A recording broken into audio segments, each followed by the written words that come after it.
Have you ever tried to forget someone by doing absolutely everything you shouldn't? Well, Bart Simpson took that idea so far that even Springfield would be embarrassed for him. In the future, after his painful divorce from Jenda, Bart decides it's time to start over. Guess what? Guess what? He fails miserably. But that's not even the worst part. The worst part is that Bart actually believed he was moving on, when in reality, he was stuck in an emotional loop he couldn't escape. Let's start with the most shocking part. We see Bart hanging out at the Hard Lad nightclub, when Nelson tries to set him up with someone, anyone, just so Bart can feel alive again. Nelson reminds him it's been 2 years since the divorce, and that he has to move on. But Bart isn't the same guy he once was. He tries talking to women, tries sounding confident, tries acting cool, and absolutely nothing works. Bart Simpson has officially become a man who depresses the entire room. In fact, he gets kicked out of the club because he kills the vibe. How low he's fallen! The guy who once lived for chaos can't even survive in a place designed for chaos. And that's when Bart hits rock bottom. Outside the club, he notices a giant billboard promoting a service called Move, a treatment that claims to erase painful memories of past relationships. In other words, a procedure to delete Jenda from his mind. Desperate and emotionally exhausted, Bart signs up. He undergoes a memory shock treatment, and suddenly, it works! At least, it looks like it. Bart starts sleeping with women one after another, a wild montage of meaningless encounters, all happening so fast it feels like he's trying to outrun his own thoughts. It's not confidence, it's not healing, it's emotional autopilot. During this mental chaos, Homer, who at this point is just a frozen digital head, actually unfreezes from the stress Bart is going through. Even his father's glitchy computer brain senses that something is deeply wrong. But despite all the parties, all the hookups, all the desperate attempts to pretend he's fine, the episode makes one thing painfully clear. Bart is not happy. He isn't moving on. He's running away. And the saddest part, he still loves Jenda, even after wiping his memory, even after drowning himself in distractions, even after trying to rebuild his identity. The pain returns, because pain always returns. And that's when we see Bart's true tragic flaw. He destroys everything he loves, and then tries fixing himself with shortcuts. His journey isn't about healing, it's about refusing to face the truth. The truth that no amount of running, or shock therapy, or temporary escape can fill the emptiness he carries. And that emptiness is only going to get worse from here. After the chaotic spiral of meaningless encounters, Bart thinks he's finally created enough artificial new memories to bury the past. But this is Bart Simpson we're talking about. The universe never lets him get away that is Ellie. The next part of his tragic future begins when his kids, Picard and Kirk, suddenly teleport into his life on floating scooters. They arrive with a message: Bart didn't they want the air. Their mother, Jenda, is miserable. She's heartbroken, struggling, and recently abandoned by her new boyfriend, a fluorescent alien named Jerry. Everything in Bart wants to pretend he's fine, that he's changed, that he's moving on. But the moment he hears Jenda is hurting, something inside him cracks. Because deep down, Bart never healed. He only hid. When the boys leave, Bart stares at the empty room, and we see that same pain he tried deleting return in full force. And that's when Homer, now with a robotic body, a metal torso with detachable head, tries Bart advice. It's supposed to be fatherly wisdom, but Homer's head falls off mid symbolism? Maybe irony. Definitely usefulness. Zero. Still, the moment is important. It shows Bart has no guidance, no emotional compass, no one to teach him how to love in a healthy way. Even as an adult, Bart is emotionally alone, trying to distract himself again. Bart throws himself into work at the Cretaceous Park, a dangerous dinosaur attraction where he constantly risks his life. And honestly, he doesn't seem to care. The danger doesn't scare him. The emptiness does. His co-workers, like Nelson, Tell him he should be happy. You're free, they say. You don't owe Jenda anything. But Bart doesn't feel free. He feels lost. Meanwhile, Lisa's storyline unfolds in a way that mirrors Bart's emotional disaster. Milhouse, now a literal zombie, comes looking for her because he's worried she wasn't answering the phone. Lisa, irritated and exhausted, tells him her life is too chaotic to deal with him right now. But Milhouse being Milhouse, he makes things worse by rambling nervously until a zombie bites him, turning him into a full undead version of himself. Back to Bart. Hearing that Jenda is suffering lights a spark in him. A dangerous spark. Because for someone emocionalmente frágil como Bart, suffering equals responsibility. He thinks he must fix her. He thinks he must save her. He thinks he owes her a version of himself he could never become. So Bart goes to talk to her. He meets Jenda again after years, and she's visibly broken. She confesses she made a huge mistake trusting Jerry. Gave him everything, only to be humiliated and discarded. Bart listens quietly, and something changes in him. For the first time, he isn't trying to impress her. He isn't performing. He isn't pretending. He's just there. And that's when Jenda sees the man underneath all the chaos. The softness, the loyalty, the pain. She invites him to dinner. And Bart says yes. From here, things move quickly. Too quickly. Bart and Jenda rekindled their feelings. They remind each other of who they used to be. They tell their kids they're going to try again. And for a moment, a small, fragile, dangerous moment. It looks like Bart might actually be happy. But happiness is a thin layer of ice over a deep lake of unresolved trauma. And it cracks fast. Bart and Jenda go back to their old routine. Sitting together. Spending time talking. But Bart isn't listening. He's watching sports. She's texting someone else entirely. They slip into old patterns, like muscle memory, and the realization hits them both at the same time. They were never compatible. They were never healed. They were never ready to try again. Their reunion wasn't love. It was loneliness. Mutual nostalgia for a life that never really worked. So they fall apart. Quietly, tragically, predictably. Later, Bart ends up at Moe's Tavern, drowning his heartbreak in duff, while Lisa sits beside him, crying about Milhouse being a zombie and her not, wanting to cure him because, and this is real, she finds zombie Milhouse more attractive than regular Milhouse.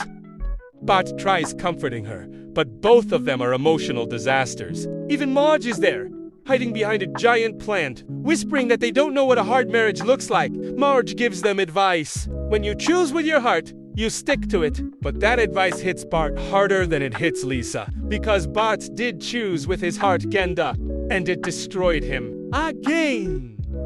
Everything he tried to build, everything he tried to forget, everything he tried to repair, collapses. By the end of this block, Bart isn't healed. He's not better. He's more broken than before. And the cruelest twist of all, everything he thought he lived, everything he thought he felt, everything he thought he rebuilt wasn't hey-ow. But that's for the next block. Bart Simpson always believed his life was falling apart because of bad luck, bad timing, or bad decisions. But nothing, absolutely nothing, could prepare him for the truth behind everything he had just lived. Because all those memories, all those emotions, all those attempts to rebuild his life were about to crumble in the most humiliating way possible. Let's rewind the timeline. After the emotional collapse with Jenda, Bart goes home, devastated. He's tired, confused, heartbroken, and ashamed that he failed again at the one relationship he never fully recovered from. He sits alone, thinking he's finally hit bottom. But Springfield always finds a deeper bottom for Bart. He decides to talk to Jenda one last time, not to argue, not to fight, but to seek closure. And she tells him the truth he never wanted to hear. She's back with Jerry quietly, secretly, behind his back. The same alien who humiliated her. The same alien who dumped her. The same alien Bart tried to help her heal from. The moment hits Bart like a train. Years of emotional pain. Every attempt to forget her. Every moment he tried to rebuild himself. All pointless. Jenda wasn't looking for healing. She wasn't looking for a future. She was simply afraid to be alone. And Bart was the backup plan. The heartbreak is so raw that Bart finally breaks. He tells her, in the calmest, saddest voice he's ever used, that he's done, that he genuinely tried. But this relationship was never meant to survive. For once, Bart speaks like an adult, like a father, like a man who learned something, even if it hurt. Jenda agrees. The relationship ends, this time for real. But here's the twist. The entire breakup conversation is happening on a screen. Because Jenda, she's not there. Not physically. Not in front of him. She's on a TV. Bart is talking to a virtual projection of his ex-wife because the woman moving on never actually woke him up. Everything he experienced, all the heartbreak, all the hookups, all the reconnections with his kids, his new job, his failures, his growth, his moments with Jenda, all of it was an implanted simulation, a memory hallucination, a neural script. Bart never left the operating chair. The entire future, the relationships, the emotions, the collapses, was nothing more than a fragmentation of Bart's own mind trying to purge the pain. But that isn't even the cruelest part, because when the procedure finally ends, the technician smiles and tells him something devastating. All this was just in your temporal lobe. It wasn't real, but it helped. Helped?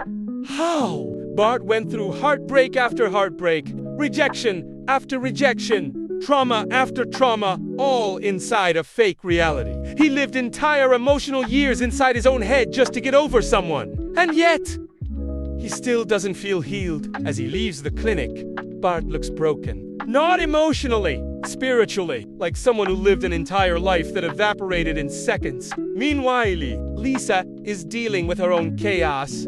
Dr. Hebert forces her to consider reversing Milhouse's zombie transformation, but she refuses. She likes the zombie version better. He's assertive, protective, confident. Basically, everything regular. Milhouse never was. But Hibbert won't let it go. He chases Lisa through the clinic with Milhouse limp in her arms. And ironically, while Bart dreams of escaping his past, Lisa is clinging to a future she shouldn't want. Gucci to home! Homer, now in a golden C-3PO-style robot body, is doing chores, serving tea, and being the most functional version of himself he has ever been. Marge loves it. Probably too much. Bart watches it all happening around him, but inside he feels hollow. The simulation gave him an ending, but not closure. A goodbye, but not healing.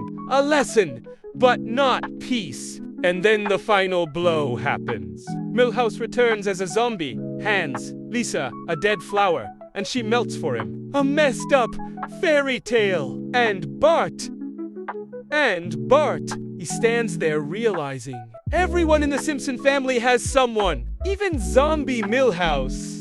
And he has no one. Bart walks to the window, staring at a Springfield he barely recognizes anymore. A world that kept moving while he was stuck in a dream. And just like that, his future becomes one of the saddest destinies in Simpsons history. When Bart Simpson walks out of the moving-in clinic, he feels like a man who lived an entire lifetime in a dream, only to wake up with empty hands. The sun is shining. Springfield looks the same. People live their ordinary lives. But Bart doesn't feel like he belongs to any of it, because what he just went through wasn't just a simulation. It was a mirror, a reflection of every wound he never healed. As he walks home, the weight of everything hits him. He didn't rebuild his family. He didn't reconnect with his kids. He didn't fix his relationship with Geese. He didn't grow. He didn't move on. He only lived a digital version of what he wished his healing looked like. And that's the tragedy. When Bart opens the door to the Simpson house, everything feels wrong. Homer is now a fully functioning golden robot, Marge is treating him like some kind of glamorous butler. Lisa is dating zombie milk, and even Santa's little helper has a strange hybrid clone wandering around. Everyone is moving forward in their weird Simpsons way. Except Bart. Lisa tries to cheer him up, telling him that heartbreak builds character, but Bart can't even respond because he didn't tell Jenda once he lost her twice. First in real life, then again in the simulation. And even though his brain knows one of those lives wasn't real, his heart doesn't.